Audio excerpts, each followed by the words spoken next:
यसया बाब नंबर 32। रास्त बादशाह की आमद। एक बादशाह आने वाला है जो इंसाफ से हुकूमत करेगा। उसके अफसर भी सदाकत से हुक्मरानी करेंगे। हर एक आंधी और तूफान से पनाह देगा। हर एक रेगिस्तान में नदियों की तरह तरोताज़ा करेगा। हर एक तपती धूप में बड़ी चट्टान का सा साया देगा। तब देखने वालों की आंखें अंधी नहीं रहेंगी और सुनने वालों के कान ध्यान देंगे। जल्दबाजों के दिल समझदार हो जाएंगे और हकलों की जबान रवानी से साफ बात करेगी। उस वक्त न अहमक शरीफ कहलाएगा, न बदमाश को मुमताज करार दिया जाएगा, क्योंकि अहमक हमाकत बयान करता है और उसका जहन शरीर मंसूबे बांधता है। वो बेदीन हरकतें करके रब के बारे में कुफर बकता है। भूखे को वो भूखा छोड़ता और प्यासे को पानी पीने से रोकता है। बदमाश के तरीक़ेकार शरीर हैं। वो ज़रूरतमंद को झूठ से तबाह करने के मंसूबे बांधता रहता है, ख्वाह गरीब हक पर क्यों ना हो। उसके मुकाबले में शरीफ आदमी शरीफ मंसूबे बांधता और शरीफ काम करने में साबित कदम रहता है। बेपरवाह जिंदगी खत्म होने वाली है। ए बेपरवाह औरतों, उठकर मेरी बात सुनो।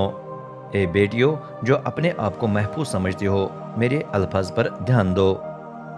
1 साल और चंद एक दिनों के बाद तुम जो अपने आप को महफूज समझते हो कांप उठोगी, क्योंकि अंगूर की फसल जाया हो जाएगी और फल की फसल पकने नहीं पाएगी। ए बेपरवाह औरतों, लरज उठो। ए बेटियों जो अपने आप को महफूज समझते हो, थरथराओ। अपने अच्छे कपड़ों को उतार कर टाट के लिबास पहन लो। अपने सीनों को पीट पीट कर अपने खुशगवार खेतों और अंगूर के फलदार बागों पर मातम करो। मेरी कौम की जमीन पर आहुजारी करो, क्योंकि उस पर खारदार झाड़ियां छा गई हैं। रंग रलियां मनाने वाले शहर के तमाम खुशबाश घरों पर गम खाओ। महल वीरान होगा, रौनकदार शहर सुनसान होगा। किला और बुरुज हमेशा के लिए गार बनेंगे, जहां जंगली गधे अपने दिल बहलाएंगे और भेड़ बकरियां चरेंगी।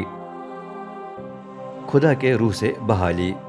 जब तक खुदा अपना रूह हम पर नाजिल न करे, उस वक्त तक हालात ऐसे ही रहेंगे। लेकिन फिर रेगिस्तान बाग में तब्दील हो जाएगा और बाग के फलदार दरख्त जंगल जैसे घने हो जाएंगे।